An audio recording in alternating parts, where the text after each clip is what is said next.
Hi, my name is Elliot Levine, and I'm one of the many people at Mercy Corps engaged in our Global Resilience Initiative. In this chapter, I'm going to share with you how Mercy Corps came to embrace the concept of resilience. Because for us, it's not just a buzzword or an academic concept.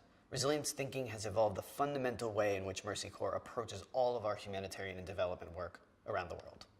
Let's take a look at why our agency, with some 4,000 team members in over 40 countries, has made a pretty deliberate and absolutely transformative shift to the way we work.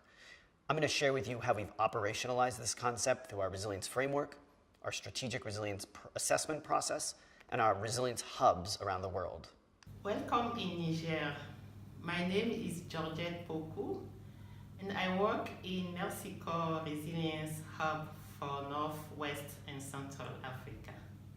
My name is Chet Tamang. I work in Mercy Corps Resilience Hub for Southeast Asia.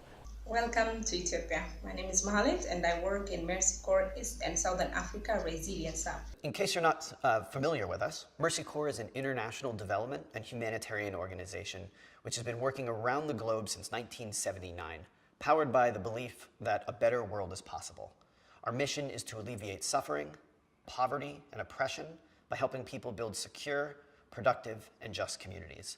And yet we see, despite our industry's collective efforts over the past decade, too many families around the globe are still teetering on the brink. In many places where humanitarian and development aid has quite a long track record, needs are actually growing. Why is this? In a perfect world, the international community's carefully planned investments in development should increase well-being for families over time. It should look like this. We'd like it to look like this. Unfortunately, we know that this is far from reality. The world we work in is, of course, not perfect. Families are better off for a while, and then something happens. A drought lasts much longer than anticipated. Migration suddenly picks up. A conflict spills over a border. These shocks and stresses are incredibly destabilizing forces, and the frequency, magnitude, and complexity of these forces has amplified in recent years. Every time a shock or stress occurs, progress is derailed, sometimes for years at a time, and people simply can't keep up. At the same time, development gains that were hard-won are lost, seemingly overnight. In reality, the world in which we operate looks much more like this graph. For all of our efforts to fix these problems, or even prepare for them, for all of the good development we and other development actors do, more than 1/3 of development spending has been lost to crises in the past 30 years. That equals $3.8 trillion US. What this means to Mercy Corps is that simply good development is not enough.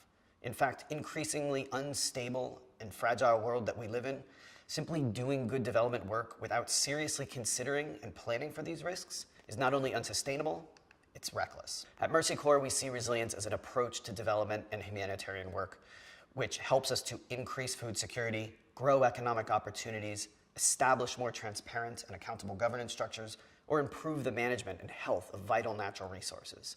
What this means is that resilience isn't a standalone pillar of our work, but that it changes the way we do our work. Taking a resilience approach has implications for the way we design, implement, monitor, and learn from our programs. Today at Mercy Corps, we define resilience as the capacity of communities in complex socio-ecological systems to learn, to cope, and adapt and transform in the face of shocks and stresses. And this graph illustrates what that looks like. Even though a rainy season may come earlier than expected, or a market failure unfolds, families, communities, and the systems they rely on are better prepared, have resources in place to better manage the crises while it's happening, and have the tools to recover more quickly. How did we operationalize this approach, though? How do we take resilience from a concept to something we can do something about? Well, we knew resilience couldn't be a concept born at headquarters and pushed out to the field. That's not really how we work. So from the beginning, Mercy Corps established 3 regional resilience hubs in East and Southern Africa, in North, West, and Central Africa, and in Southeast Asia. Each hub has a dedicated resilience team, and this is where the real work happens. This is where we learn, apply, test, measure, and retool our approaches to building resilience. And while it looks different in each region, there are core concepts, processes, and frameworks that remain true and guide our work globally. At the center of this work is our resilience process, illustrated here. Many of these steps share common elements with best practices in traditional good development work.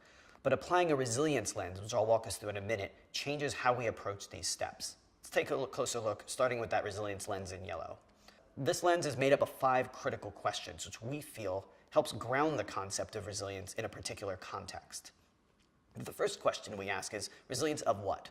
And this refers to what geographic location we're working in, and then how we break that geographic location down into social, economic, and ecological systems of which communities are a natural part of, and they rely on. The next question is resilience for whom?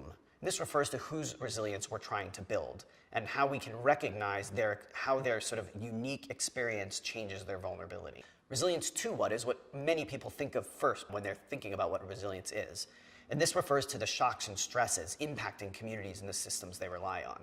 At Mercy Corps, we think about social, economic, and ecological shocks and stresses. Resilience through what? This refers to resilience capacities, or the ability people need in order to prepare for, manage, or recover more quickly from shocks and stresses. And finally, resilience to what end? What outcomes are we trying to sustain in the face of these disturbances? So with that resilience lens, our work starts with what we call our Strategic Resilience Assessment Process, or STRESS. Mercy Corps designed the STRESS process to help development practitioners understand how complex systems and interconnected drivers of instability threaten progress towards development outcomes. It's a methodology that lets us apply resilience thinking to strategy and program design. The Mercy Corps stress process shows us how shocks interact together and at different scales simultaneously. One official lesson or critical lesson is how shocks have different impacts on different groups of people. And one extremely dangerous feedback loop Mercy Corps discovered was how uncertainty in food production perpetuates the social norm of early marriage.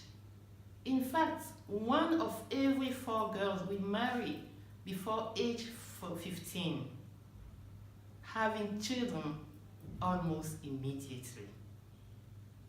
Clearly, an adolescent girl experiences the impact of rainfall variability very differently than her brother, mother, and father. What seemed a climate issue had serious economic and social ripple effects. And yet, this is only one part of a complex picture. Resilience means we must change how we think and how we work.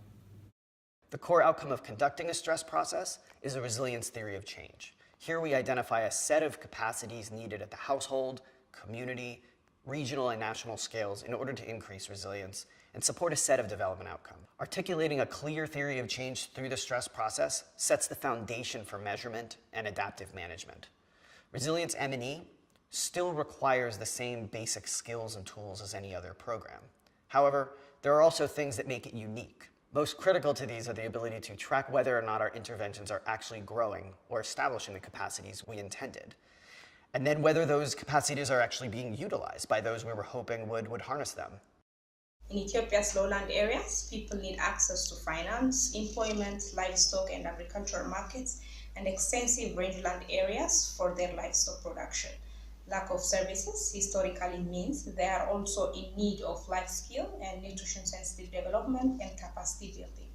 Shukri Aden used to sell vegetables on the roadside, not really earning enough to make ends meet. Mercy Corps and our diverse partners worked to strengthen and connect multiple financial market systems in Shukri's region at various scales. The interventions led to the first Sharia-compliant microfinance institute in the country, its expansion throughout the Somali region, and Shukri transitioning from a roadside vendor to a shop owner as a result of her engagement in the financial and business literacy trainings. Since then, Shukri has started a second business, livestock trading, which has further linked her to a number of other integrated interventions in the livestock market sector. Second is that we need to monitor the occurrence, frequency, and impact of shocks and stresses we're trying to build resilience to. If we're able to do this, this information is critical to resilience monitoring and evaluation, and it can help us to test our assumptions, allowing us to shift and adapt our program strategies as we go. Once we have monitoring and evaluation set up, to bring in streams of good data, the next part is really building an evidence base of whether our program activities, which are meant to increase resilience, are actually effective at doing so.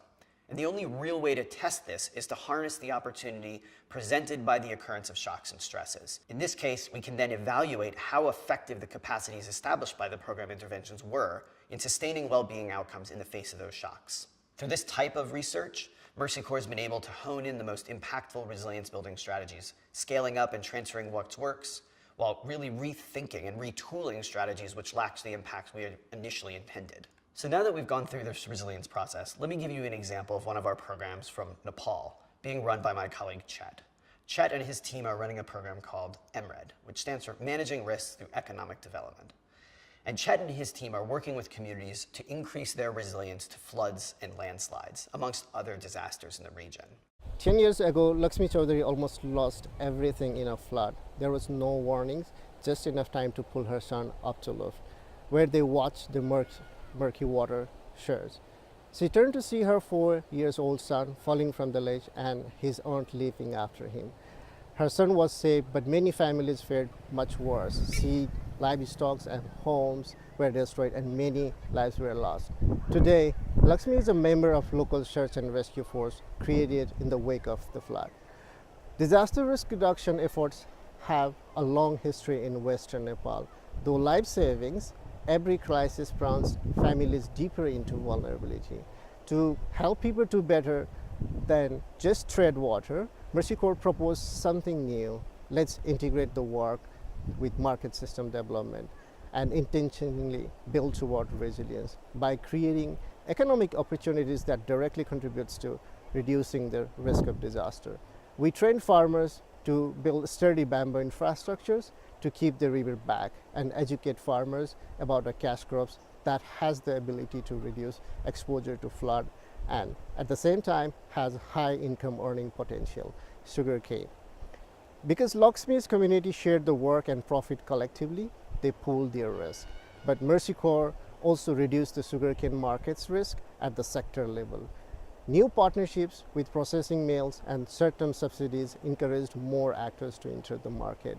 By third year, Mercy Corps discovered communities independently scaling up and others replicating the model without any program support. This sign shows us that the community is building the capacity, knowledge, and skills to live and thrive in their communities, even through recurrent shocks, now and beyond the program. So that's just one of hundreds of examples of the types of work that Mercy Corps is doing around the world. Some of you may be thinking that this all feels like a lot, though, that this approach is really maybe cumbersome. However, it's our experience that these changes to the way we work are not only worth it, but essential given the increasingly fragile and really unpredictable world we live in.